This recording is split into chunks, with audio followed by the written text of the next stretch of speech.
Meus queridos, mania de professor é sempre falar como se estivesse dando aula, tentando fingir que o assunto é sobre problemas dos outros. E ele não tem nada a ver com isso. Mas agora eu queria falar de um grande problema do nosso país, que é também um problema meu, seu e de todos os 200 milhões de brasileiros. Como sabemos, até o final do século passado, chorávamos pelas dificuldades que enfrentávamos com o analfabetismo. Nos tempos de Machado de Assis, havia tão poucos senhores alfabetizados no Brasil que as tiragens de suas obras-primas mal alcançavam 300 exemplares. Veja bem, não são 300 mil, apenas 300 de exemplares. Mas, na verdade, nosso problema era e é a pós-alfabetização, o que chamamos de letramento. O analfabetismo total já vem caindo bastante desde o final do século passado, mas nosso povo ainda chega à idade adulta tendo uma imensa dificuldade de entender textos curtos, simples. Nos relatórios PISA, nossos alunos de primeiro ano do ensino médio sempre ficam na rabeira do mundo em compreensão de textos de sua própria língua. Sabe-se que 40% de nossos adultos formam esse batalhão de analfabetos funcionais. Como podemos ser um grande país quando quase metade de nós é incapaz de ler, de aprender, de criar, de inventar, de tirar-nos do atoleiro de um país periférico, para sempre destinado a importar as criações, as invenções dos outros, o conhecimento dos outros? Nos meus tempos de menino, final dos anos 40 e início dos 50, metade dos brasileiros era completamente analfabeta, sem a frequência sequer de um ano de escola, porque não havia escolas públicas para essa metade. E a metade que tiver o privilégio de cursar os primeiros 4 anos de escolarização, hoje entendidos como Fundamental 1, na época apelidado de curso primário, para seguir estudando nas carteiras do Fundamental 2, na época chamado ginásio, tinha de prestar um exame de admissão, que só oferecia vagas para 30% dos candidatos. Em vez de admissão, tratava-se também de um exame de exclusão de 70% dos brasileiros. Assim, chegávamos ao final da adolescência com apenas 15% de nossa população com nível ginasial. Não temos estatísticas confiáveis do letramento desses tempos, mas cogita-se que o nível de compreensão da língua escrita desses privilegiados seria superior ao dos formados no Fundamental 2 da atualidade. Se isso for mesmo verdade, vou tentar raciocinar a partir de minha própria formação leitora. Qual terá sido minha história de vida para bem compreender o que leio? Isso conquistado entre o último ano da década de 40 e o início da de 50. Meu ambiente familiar não era culto. Meu pai havia morrido muito cedo em minha vida, e minha mãe, de poucos estudos e pouca leitura. Embora me contasse contos de fadas, fazia parte de uma família que viveu e morreu longe de livros, de leituras, de teatro e até de cinema. Mas, por sorte, para nós, os meninos do início dos anos 50, a moda eram os gibis, as revistas em quadrinhos. Os super-heróis do cinema de hoje em dia voavam e lutavam contra os malfeitores em quadrinhos muito bem desenhados. E as bancas de jornais enchiam-se de gibis do Super-Homem, do Batman, do Tarzan, do Tachumana, da Mulher Maravilha, do Capitão Marvel, de Mary Marvel, de cowboys valentes como Roy Roger, Gene Autry, Hopalong Cassidy, o Cavaleiro Negro, Zorro e tantos outros.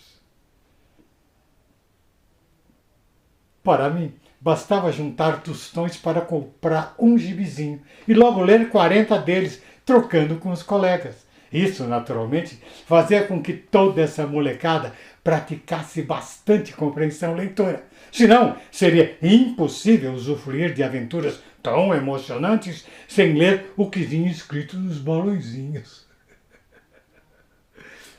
Na verdade, eu cheguei aos gibis graças a uma fada. Acabei de dizer que minha mãe era de pouca cultura formal, mas me contava contos de fadas, histórias maravilhosas. Acho que desde bebê eu adormecia no colo dela, ouvindo acalantos. Em seguida, contos maravilhosos. Provavelmente enquanto por dentro ela chorava pela falta do maridinho que falecera tão cedo. Eu dormi com medo do lobo mau que perseguia Chapeuzinho Vermelho, da bruxa que tentava envenenar a Branca de Neve, do perigo que Jó e Maria corriam, abandonados que haviam sido na floresta. Meus queridos, não há pessoas sem cultura. Há pessoas como minha mãe, de pouca cultura formal, escolar, mas enriquecidas pela cultura oral e de experiência de vida. Esses contos de fada e até as fábulas de Esopo e La Fontaine, filtradas por séculos de bocas, moravam dentro de mim. Até hoje guardo um belo livrinho da editora Melhoramentos, escrito por José Reis, em que a cigarra, desprezada pela formiga maldosa por ter cantado durante o verão, acaba acolhida por outra formiga boazinha que lhe é grata por seu canto ter trazido alegria para ela enquanto ela trabalhava. Tenho este livro carinhosamente guardado, com dedicatória de minha mãe, em 1947, que com essa adaptação da fábula de La Fontaine festeja a arte como algo fundamental na vida de todo mundo. Assim, passar das fadas e bruxas e de formigas malvadas para os super-heróis dos quadrinhos foi apenas um pulinho gostoso, não foi? Mas houve outro grande facilitador do meu letramento. Televisão não havia ainda no meu tempo, e a grande diversão era o cinema. Diversão popular, pois a minha entrada custava apenas 50 centavos, a metade de um cruzeiro da época, e as matinês de domingo lotavam. Ocorria, porém, que todos os filmes, até os desenhos animados, eram produzidos na América, todos falados em inglês. Como a dublagem ainda não fora introduzida, todos os filmes tinham de ser legendados. Qual a conclusão? Ora, quem não treinasse boa compreensão leitora e grande velocidade de leitura, nada compreenderia dos filmes. Sem ler bem e rápido, ninguém podia se divertir no cinema. Para piorar, a produção de filmes do Brasil era bem precária e a qualidade do som dos filmes brasileiros era tão ruim que, se não houvesse artistas famosos cantando modinhas de carnaval, os fracos enredos de nossos filmes não poderiam ser entendidos. Talvez tenha sido este o meu caminho e minha salvação. Lembro-me de ter lido sozinho o primeiro número da revistinha O Pato Donald, impresso apenas em preto e vermelho. Esse gibi marcou o nascimento da mais tarde poderosa Editora Abril, e todos sabem que ele foi lançado em 1950, nos meus 8 anos. Quanto ao cinema, é claro que eu só ia levado por algum adulto, mas quando fiz 10 anos, meu presente foi a licença de ir ao cinema sozinho. Em minha terra, inaugurava-se o Cine Caiçara e cometi o desplante de entrar no cinema às 14 horas de um domingo e só sair de lá às 20, depois de assistir em seguida a 4 sessões completas de Sinfonia de Paris, com os bailarinos Gene Kelly e Leslie Caron. É claro que na saída, minha reinação, que havia levado minha mãe ao desespero, resultou em castigo de ver suspensa minha licença cinematográfica por um bom tempo. Por tudo isso, além da escola, eu contava com a lembrança dos contos maravilhosos e ainda tinha o cinema e os gibis como apoio. E estava plenamente letrado. Já podia ler tudo de Monteiro Lobato, de Mark Twain, A Ilha do Tesouro de Robert Louis Stevenson. O que significava isso? Que eu queria ler muito para ficar inteligente? Nada, eu li era para me divertir. Hoje, porém, os gibis saíram de moda e todos os filmes podem ser dublados. Como vão nossas crianças treinar para atingirem a plena compreensão do que leem? Cresci e hoje envelheço na certeza que o melhor método de se aprender a ler é ler muito. É treinar a leitura por lazer, como faz alguém que adora piano e passa horas e horas martelando teclas para tornar-se um pianista profissional. Como faz alguém que pretende ganhar medalhas de natação nas Olimpíadas e passa todo o tempo que pode mergulhado numa piscina para aprimorar sua técnica.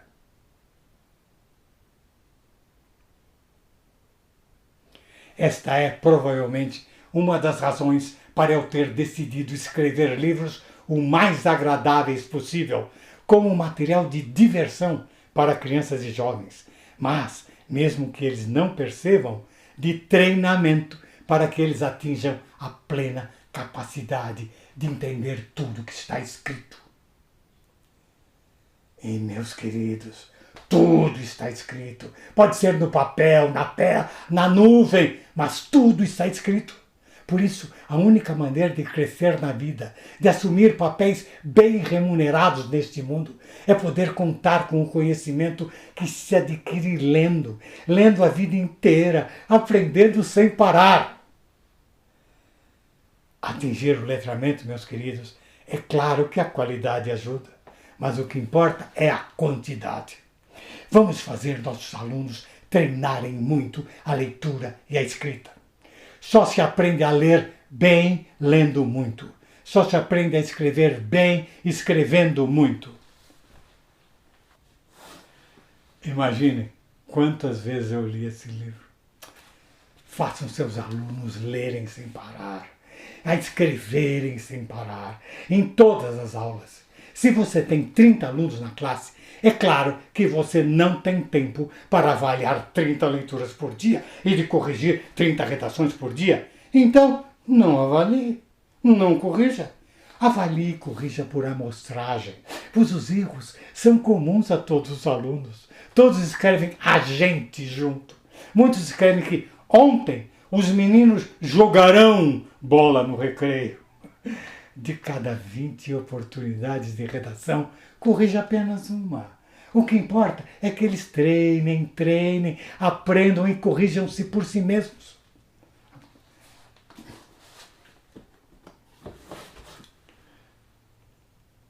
Um conselho importante: nunca deixe seus alunos saberem que tal ou tal redação não será corrigida.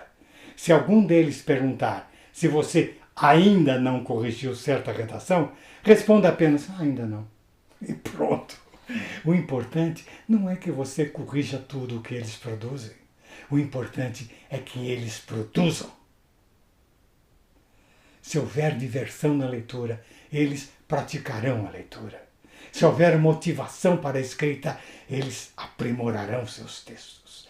Fazendo muito, eles errarão muito, mas fiquemos tranquilos. Eles aprenderão muito.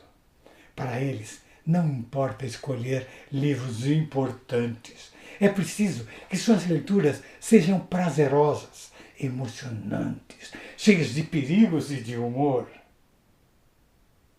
O que não podemos mais suportar é um Brasil iletrado. Para terminar, tenho de recomendar a leitura deste livro, Alfaletrar, da grande Magda Soares. É o resultado de experimentos por ela criados para ajudar as crianças na passagem da alfabetização à plena compreensão leitora, ao letramento. Este é um auxílio espetacular. Faça dele o seu manual. Bom trabalho. Eu confio em você. Um abraço do Pedro Bandeira.